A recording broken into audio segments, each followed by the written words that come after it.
당신은 버킷 리스트라는 것을 남겨볼 생각을 해본 적이 있나요? 병이 들어 몸이 망가지고 나서 쓰는 것이 아닙니다. 유산을 누구에게 줄지 적는 유언장도 아닙니다.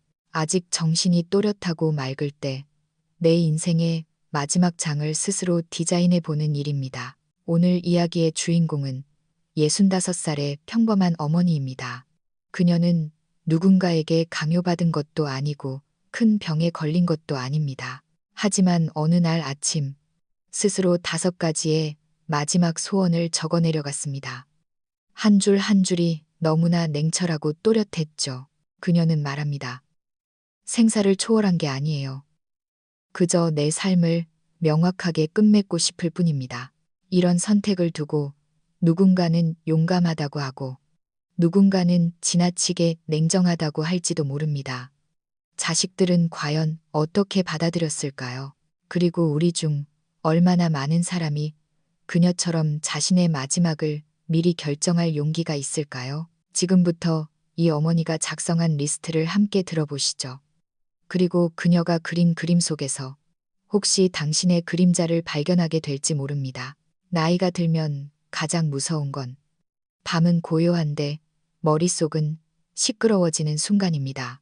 그날 저녁, 저는 낡은 빌라 거실에서 혼자 저녁을 먹고 설거지를 하려던 참이었습니다. 갑자기 심장이 쿵하고 내려앉더니 손발이 차가워지고 가슴이 꽉 막힌 듯 숨을 쉴 수가 없더군요. 식탁 모서리를 잡고 한참을 기대서야 겨우 진정이 되었습니다. 놀란 가슴은 마구 뛰는데 저는 의자에 주저앉아 꼼짝도 할 수 없었습니다. 다른 생각은 들지 않았습니다. 오직 하나, 이번에 정말 쓰러지면 누가 알기나 할까? 아들이 내가 쓰러진 걸 며칠 뒤에나 알게 될까? 아직 못다 한 말들이 있는데 기회는 있을까? 65. 솔직히 아주 늙은 나이는 아니지만 그렇다고 몸을 함부로 굴려도 되는 나이도 아니죠. 제 이름은 이선옥입니다. 남편을 떠나보낸 지 7년이 지났고 자식들은 각자 가정을 꾸려 나갔습니다. 저는 오래된 빌라에서 혼자 지냅니다. 매달 국민연금과 기초연금을 합쳐 120만 원 정도 되는 돈으로 근근히 생활하고 있지요. 혼자 밥 먹고 혼자 텔레비전 보고 혼자 잠드는 고독에는 꽤 익숙해졌다고 생각했습니다. 하지만 그날 밤의 일은 저에게 더 이상 미룰 수 없다는 걸 깨닫게 했습니다. 다음 날 저는 베란다 창가에 앉아 따뜻한 차를 한 잔 우려냈습니다. 머릿속에는 윗집 최 여사님의 일이 떠올랐습니다. 지난달 갑자기 화장실에서 넘어져 병원으로 실려가셨는데 자식들은 연명치료를 할지 말지를 두고 병원 복도에서 얼굴을 붉히며 싸웠다고 합니다. 정작 최 여사님이 마지막 길에 어떤 수의를 입고 싶어 했는지 아는 사람은 아무도 없었죠. 그분이 떠나실 때 곁에 있었던 건 차가운 기계뿐이었습니다. 본인의 소원이 무엇이었는지 아무도 들어주지 못했습니다. 저는 그렇게 되고 싶지 않았습니다. 내 인생의 마지막 길은 내가 정해야 합니다. 남들이 추측하고 다투느라 내 존엄이 훼손되는 걸 원치 않았습니다. 그래서 저는 낡은 공책을 펼쳐 그 5가지 소원 리스트를 적기 시작했습니다. 삶과 죽음을 초월해서가 아닙니다. 오히려 남은 삶을 더 잘 살고 싶어서 마지막 순간까지 존엄하고 준비된 상태로 살고 싶어서였습니다. 솔직히 그 몇 줄을 적어 내려갈 때 마음이 가볍지는 않았습니다. 혹시라도 내가 의식을 잃으면 심폐소생술은 하지 마라. 는 문장을 쓸 때는 손이 미세하게 떨리더군요. 하지만 내 선택을 자식들에게 분명히 알려준다면 그 아이들이 병원 복도에서 죄책감에 시달리며 우왕좌왕하지 않아도 된다고 생각하니 조금 안심이 되었습니다. 제 나이 또래 사람들은 이런 이야기를 꺼내기 두려워합니다. 자식들에게 불길한 소리 한다고 핀잔 들을까봐, 남들이 유난 떤다고 할까봐, 아직 멀쩡한데 죽음부터 이야기하냐고 할까봐 입을 다물죠. 하지만 전 다릅니다. 저는 제 자신에게 분명히 말해주고 싶었습니다. 내 인생 헛살지 않았다고, 쫓기듯 떠나지 않을 거라고요. 이 유언 리스트는 저 자신에게 주는 보증서와도 같습니다. 저를 겁쟁이라고 해도 좋고 생각이 너무 많다고 해도 좋습니다. 하지만 이건 제가 제 삶을 정리하는 방식입니다. 죽음이 두려운 게 아니라 말해야 할 때 침묵하고 준비해야 할 때 도망치는 게 더 두렵습니다. 그렇게 시작된 65살에 제가 저를 위해 쓴 첫 번째 결정입니다. 첫째, 내 발로 움직일 수 있는 한 절대 자식 집에는 들어가지 않겠다. 손자가 초등학교를 졸업하던 해 여름이었습니다. 딸에게서 전화가 왔습니다. 엄마, 그냥 우리 집으로 들어오세요. 혼자 계시면 심심하시잖아요. 우리랑 같이 살면 북적거리고 좋죠. 말은 참 예쁘게 합니다. 하지만 저는 알았습니다. 그게 저를 위해서가 아니라는 걸요. 손자 학원 픽업해주고 밥 해주고 청소해줄 전업가사 도우미가 필요했던 겁니다. 그때는 딱히 거절할 명분도 없어서 그래, 한번 해보자 하고 들어갔습니다. 하지만 한 달도 안 되어 짐을 싸들고 다시 제 집으로 돌아왔습니다. 손자가 미워서도 아니고 몸이 힘들어서도 아니었습니다. 그 가족 사이에 끼어 있을 때 느껴지는 무력감, 투명 인간이 된 것 같은 그 소외감을 견딜 수가 없었기 때문입니다.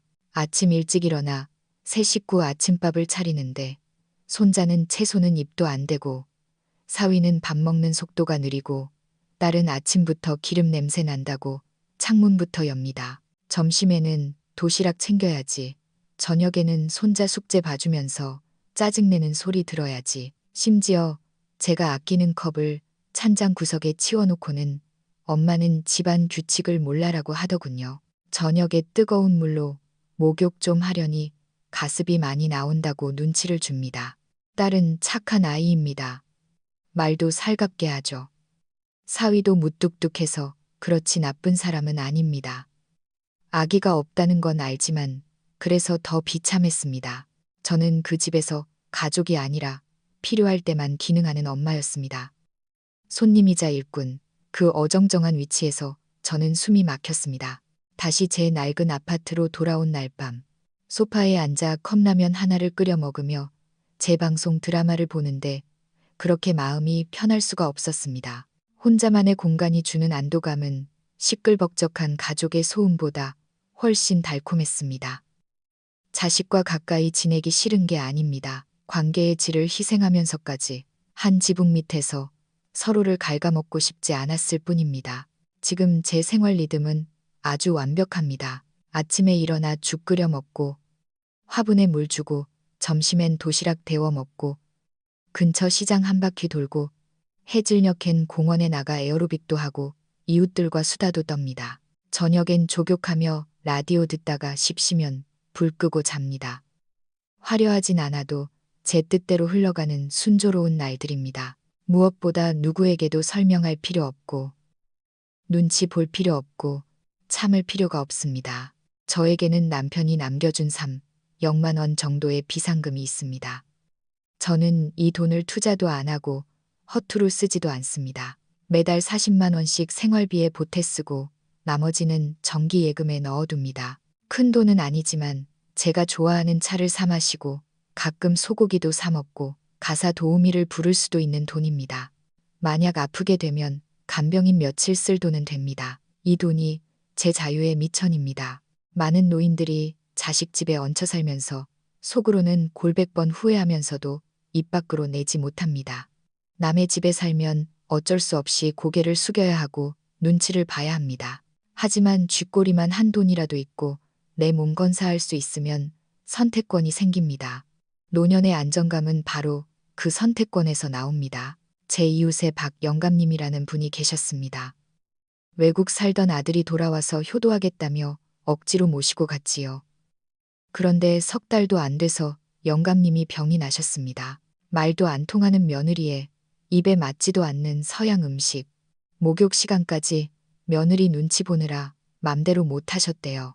결국 제게 부탁해 이삿짐 센터 불러서 몰래 예전 집으로 도망치듯 돌아오셨습니다. 그분이 하신 말씀을 지금도 잊지 못합니다. 아들이 챙겨주는 건 복이지만 내 말년을 남의 손에 맡겨선 안 돼. 그래서 저는 첫 번째 항목에 썼습니다. 내 몸이 움직이는 한 절대 자식과 합치지 않는다. 자식은 자식의 복이 있고 노인은 노인의 운명이 있습니다. 사랑하지만 거리두기가 필요합니다. 거리는 관계의 윤활유입니다. 너무 가까워서 상처 주고 효도라는 이름으로 서로를 감옥에 가두는 일은 없어야 합니다. 진정한 사랑은 따로 살면서도 각자 잘 사는 것입니다. 둘째, 아프면 너희가 오지 마라. 간병인은 내가 쓴다. 우리 세대는 아프면 가족에게 짐이 된다고 배웠습니다. 늙어서 자식에게 패 끼칠까봐 전전긍긍하죠. 젊을 땐 몰랐습니다. 자식 크면 기댈 수 있을 줄 알았는데 막상 병상에 누워보니 누구보다 돈이 효자고 내 준비가 효자더군요. 리스트의 두 번째 항목은 아파도 너희가 간병할 필요 없다. 내 돈으로 전문가 쓴다입니다. 옥이 부리는 게 아닙니다. 제 어머니의 전철을 밟고 싶지 않아서입니다. 어머니는 말년에 병원을 제 집 드나들듯 하셨습니다. 그때마다 오빠와 언니들이 번갈아 가며 휴가를 내고 병상을 지켰는데 겉으로는 효도 경쟁 같았지만 속으로는 계산기를 두드리고 있었죠. 힘든 게 문제가 아니라 돈 문제였습니다. 어머니는 평생 모은 돈을 병원비로 다 쓰셨고 자식들에게는 빚과 상처만 남기셨습니다. 저는 그렇게 되기 싫었습니다. 그래서 은퇴하고 나서부터 연금에서 매달 10만 원씩 떼어 건강 비상금을 따로 모았습니다. 지금 1억만 원 조금 넘게 모였습니다. 보험료 내는 돈이 아닙니다. 자식 줄 돈도 아닙니다. 오로지 제가 입원했을 때 간병인 쓸 돈입니다. 요즘 간병비 비쌉니다. 하루에 15만 원은 줘야 합니다. 식사 챙겨주고, 씻겨주고, 재활 돕는 전문가를 쓰는 게 낫습니다. 외국인 간병인을 쓰면 한 달에 300, 400만 원은 든다는데 절차도 복잡하죠. 저는 단기로 한국인 간병사를 쓸 생각입니다. 비싸다고요? 저는 그 돈이 하나도 아깝지 않습니다. 딸이 멀리서 휴가 내고 올라오는 차비와 시간, 직장에서 눈치 보는 비용을 생각하면 이게 훨씬 쌉니다. 게다가 전문가가 옆에 있으면 약 먹을 시간 안 놓치고 기저귀 갈 때 덜 민망하고 의사나 간호사도 보호자가 있으니 함부로 대하지 않습니다. 작년에 제가 가벼운 뇌졸중 증세로 3일간 입원한 적이 있습니다. 부산에 사는 아들이 급하게 올라왔지만 반나절 만에 회사 일 때문에 내려가야 했습니다. 저는 아무 말 안 했습니다. 아들이 가자마자 간병인 협회에 전화해서 사람을 불렀습니다. 3일에 45만 원. 비싸지 않았습니다. 50대 중반의 아주머니가 오셔서 말벗도 해주고 혈압도 재주시고 농담도 하며 지내다 보니 오히려 자식보다 편하더군요. 그분이 그러시더군요. 어르신처럼 미리 준비된 분 별로 없어요. 다들 병나고 나서야 자식들이 서로 미루며 병실에서 싸우는데 그 말을 듣는데 만감이 교차했습니다. 노인 돌보는 일, 사실 누구의 빚도 아닙니다. 자식이 와주면 고마운 거고 못 온다고 해서 불효자라고 욕할 일도 아닙니다. 아들이 나중에 그러더군요. 엄마, 나중에 진짜 편찮으시면 저희가 꼭 모실게요. 제가 손사래를 쳤습니다. 됐다. 너희는 너희 새끼들 건사해라. 그게 너희 의무고 너희가 잘 사는 게 나한테 효도다. 아들 눈시울이 붉어지더군요. 늙으면 감정으로 살면 안 됩니다. 계획으로 살아야 합니다. 지금 저는 매일 공원을 걷고 복지관 건강교실에 나가고 노인장기 요양보험 제도 설명회도 찾아다닙니다. 요양 등급을 받으면 나라에서 방문 목욕이나 요양보호사 지원을 받을 수 있다는 걸 다 적어두었습니다. 전화번호까지 상세하게요. 제 자식들에게 알려주고 싶습니다. 너희 엄마는 툭 하면 드러누워 자식만 쳐다보는 노인이 아니라고. 나는 내 방식대로 깨끗하고 당당하게 늙어가고 있다고. 셋째, 의미 없는 연명 치료는 거부한다. 이 항목은 글씨를 아주 크게 썼습니다. 존엄한 간병은 자식이 해주는 게 아니라 내가 미리 결정해두는 것입니다. 만약 제가 의식이 없는데 자식들이 결정을 내려야 한다면 얼마나 힘들겠습니까? 울면서 인공호흡기를 달라고 할지 아니면 포기하라고 할지 그 잔인한 선택을 자식에게 맡기고 싶지 않았습니다. 그래서 세 번째 소원은 이것입니다. 내가 떠날 때가 되면 심폐소생술하지 마라. 중환자실 넣지 말고 기도 삽관하지 말고 기관지 절개도 하지 마라. 너무 독하다고요? 아니요. 저는 이게 가장 다정한 작별 인사라고 생각합니다. 몇 년 전 이웃집 정여사 남편분이 심근경색으로 쓰러지셨습니다. 구급차에서부터 심폐소생술을 하고 중환자실에서 온몸에 튜브를 꽂고 투석까지 하며 27일을 버티셨습니다. 아들 둘이 번갈아가며 밤을 새웠지만 의사는 매일 수치가 불안정하니 지켜보자는 말뿐이었습니다. 결국 그분은 온몸이 퉁퉁 붓고 욕창이 생긴 채로 의식 한번 돌아오지 못하고 떠나셨습니다. 병원비만 3억만 원 가까이 나왔고 자식들은 빚을 졌습니다.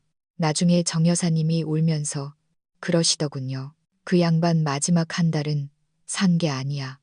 기계가 억지로 숨만 쉬게 한 거지. 차라리 집에서 편하게 가게 둘 걸. 그 일을 보고 저는 정신이 번쩍 들었습니다. 죽는 게 무서운 게 아니라 추하게 죽는 게 무섭습니다. 선택권 없이 끌려가듯 죽는 게 싫습니다. 제 아이들이 수술 동의서 앞에서 서로 미루며 울고불고 하는 꼴을 보고 싶지 않습니다. 그래서 저는 사전연명의료의향서를 작성했습니다. 등록기관에 가서 상담을 받고 심폐소생술, 인공호흡기, 혈액투석, 항암제 투여를 거부하겠다는 서류에 서명했습니다. 그리고 그 확인증을 3장 복사했습니다. 하나는 제 서랍에, 하나는 딸에게, 하나는 지갑 속에 넣어뒀습니다. 전산에 등록되어 있으니 의사가 조회하면 바로 알 수 있습니다. 회복 가능성이 없다면 저는 낯선 기계음속이 아니라 익숙한 제 침대에서 가고 싶습니다. 죽음을 피하는 게 아니라 제 죽음에 책임을 지는 것입니다. 저라고 왜 죽음이 두렵지 않겠습니까? 아픈 것도 싫고 혼자 되는 것도 무섭습니다. 하지만 중환자실에서 약봉지처럼 포장된 채 기계에 의존해 마지막 숨을 몰아쉬는 건 더 싫습니다. 아들에게 이 이야기를 했을 때 아들은 한동안 말을 잇지 못했습니다. 제가 아들 손을 잡고 말했습니다. 엄마는 너희가 나중에 결정하기 힘들까봐 미리 정해두는 거야. 너희는 그냥 엄마 뜻을 존중해주기만 하면 돼. 아들이 고개를 끄덕이며 알겠어요. 엄마라고 하는데 그제야 마음이 놓였습니다. 마지막 날 창문으로 햇살이 들어오고 좋아하는 옛날 노래를 틀어놓고 아이들이 울지 않고 제 손을 잡아주는 장면을 상상해 봅니다. 그게 진짜 호상 아니겠습니까? 넷째, 장례식은 하지 마라. 제사도 지내지 마라. 네 번째 항목은 장례식 생략, 빈소 없음, 납골당 안치 않함입니다. 저는 허례허식으로 가득 찬 장례식을 한번 겪고 나서 학을 떼었습니다. 둘째 언니가 갑자기 돌아가셨을 때 조카가 장례를 주도했는데 상조회사 패키지로 1억만 원 가까운 돈을 썼습니다. 수의도 최고급, 관도 최고급, 추모 영상에 리무진까지. 그런데 정작 장례식장엔 손님이 10명도 안 왔습니다. 텅 빈 빈소에서 영상만 돌아가는데 어찌나 민망하던지요. 육개장 한 그릇의 밥값은 또 얼마나 비싼지. 밥 먹던 옆 테이블 조문객이 음식이 식었네 하며 투덜거리는 소리까지 들렸습니다. 저는 결심했습니다. 내 마지막은 저렇게 만들지 않겠다고. 산 사람은 산 사람대로 살아야지. 죽은 사람 때문에 빚지고 고생해서야 되겠습니까? 그래서 구체적으로 적었습니다. 당일 화장해서 바로 끝낼 것. 빈소 차리지 말고, 부고 돌리지 말고, 조의금 받지 말고, 화환도 사절한다. 유골은 납골당에 가두지 말고 자연에 뿌려라. 장례 비용은 제 통장에 모아둔 300만 원 안에서 해결해라. 그럼 뼈가루는 어디다 뿌리냐고요? 봐둔 곳이 있습니다. 집 근처 한강변, 억새가 예쁘게 피는 곳이요. 젊은 시절 남편과 자주 산책하던 그 물가입니다. 남편이 생전에 죽으면 물소리 들으며 눕고 싶다고 했는데 그땐 경황이 없어 못 해줬습니다. 이번엔 제가 대신하려 합니다. 사람 없는 조용한 시간을 골라 아이들이 뼛가루를 훌훌 뿌려주면 좋겠습니다. 바람 타고 진짜 자유가 되는 거죠. 묘비도 없이 나중에 보고 싶으면 어떡하냐고 묻는 사람도 있습니다. 그럼 저는 되묻습니다. 당신은 사람을 그리워할 때 납골당 차가운 돌덩이를 봅니까? 아니면 마음속 추억을 봅니까? 사람의 가치는 뼈단지에 있는 게 아니라 살아생전 어떻게 살았느냐에 달렸습니다. 저는 제 아이들이 저를 차가운 냉동고에 누워있는 시신으로 기억하지 않았으면 합니다. 부엌에서 밥 짓고 베란다에서 빨래 널고 돋보기 쓰고 신문 보던 따뜻한 엄마로 기억되길 바랍니다. 집은 이미 아들 명의로 돌려놨지만 단서를 달았습니다. 급하게 팔지 말라고. 냉장고나 라디오 같은 살림살이는 필요한 사람이 가져가고 나머지는 재활용 센터에 넘기라고요. 제가 30년 넘게 쓴 밥그릇 밑에 견출지로 써붙였습니다. 비싼 건 아니지만 내 외로움을 달래주던 그릇이다. 아이들이 짐 정리할 때 장례 준비하느라 골머리 앓는 대신 제 흔적을 보며 미소 지었으면 좋겠습니다. 떠나는 사람이 할 수 있는 최고의 선물은 남은 사람을 짐스럽게 하지 않는 것입니다. 마지막으로 이 모든 걸 기록으로 남긴다. 이 리스트를 쓰던 날 밤, 저는 낡은 노트에 한 글자 한 글자 꾹꾹 눌렀었습니다. 겉표지가 닳고 모서리가 해진 노트였지만 제게는 성경책만큼이나 소중했습니다. 다 쓰고 나서 남편이 좋아하던 카세트 테이프를 틀어놓고 작은 등불 아래 앉아 있으니 가슴 한구석이 뜨거워지면서도 묘하게 평온해지더군요. 내 인생의 결말을 내가 쥐고 있다는 느낌. 그것은 불안이 아니라 안도감이었습니다. 다음 날 복지관 웰다잉 수업 시간에 제 리스트를 발표했습니다. 처음엔 조용하던 강의실에서 누군가 손을 들고 물었습니다. 정말 그렇게 해도 자식들이 서운해하지 않을까요? 제가 대답했습니다. 아니요, 오히려 고마워할 겁니다. 부모가 길을 정해주면 자식은 헤매지 않으니까요. 수업이 끝나고 몇몇 분이 저에게 와서 나도 집에 가서 써봐야겠다고 하시더군요. 많은 분들이 방법을 몰라서 혹은 차마 말을 못 꺼내서 망설이고 있었던 겁니다. 저는 이 리스트를 복사해서 냉장고 문에 하나 붙이고 지갑 속에 하나 넣고 아들에게도 한 부 줬습니다. 내가 말 못하게 되면 이 종이대로 해라. 아들은 처음엔 표정이 굳었지만 이내 엄마 뜻대로 할게요. 덕분에 우리가 덜 힘들 것 같아요.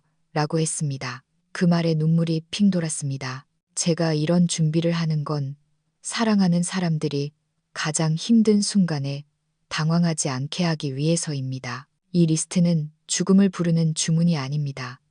삶의 마지막까지 존엄과 주도권을 지키겠다는 선언입니다. 저는 죽을 준비가 되어서 이걸 쓴 게 아닙니다. 오히려 더 잘 살고 싶어서, 마음 편히 살고 싶어서 썼습니다. 내일 당장 떠나도 후회 없을 만큼 오늘을 맑은 정신으로 살고 싶어서요. 지금도 저는 매일 시장에 가고 밥을 짓고 일기장에 날씨와 기분을 적습니다. 친구들이 묻습니다. 혼자 있다가 잘못되면 어쩌려고? 그럼 저는 웃으며 말합니다. 괜찮아. 다 준비해뒀어. 어차피 사람은 누구나 떠납니다. 하지만 저는 운명에 떠밀려 가는 게 아니라 제가 결정한 대로 웃으며 가고 싶습니다. 인생의 마지막, 가장 두려운 건 죽음 자체가 아니라 선택할 권리가 없는 것입니다. 오늘 들려드린 이야기는 65살 어머니의 유언 리스트였습니다. 이것은 비관적인 이야기가 아닙니다. 품위 있게 떠나려면 치열하게 깨어 있어야 한다는 한 인생 선배의 지혜입니다. 자식에게 짐이 되기 싫고 자신의 마지막을 스스로 정리하겠다는 그녀의 태도. 여러분은 어떻게 생각하시나요? 아직 건강할 때 노년을 미리 계획하는 것 너무 이르다고 생각하시나요? 아니면 꼭 필요한 지혜라고 생각하시나요? 여러분의 생각을 댓글로 남겨주세요. 누구에게나 노년은 오고 그날은 반드시 찾아오니까요. 오늘 이야기가 마음에 와닿으셨다면 미래를 고민하는 친구들에게 공유해주세요. 구독과 좋아요는 큰 힘이 됩니다. 현실 속에서 길어 올린 진짜 인생 이야기. 인생의 지혜였습니다. 감사합니다.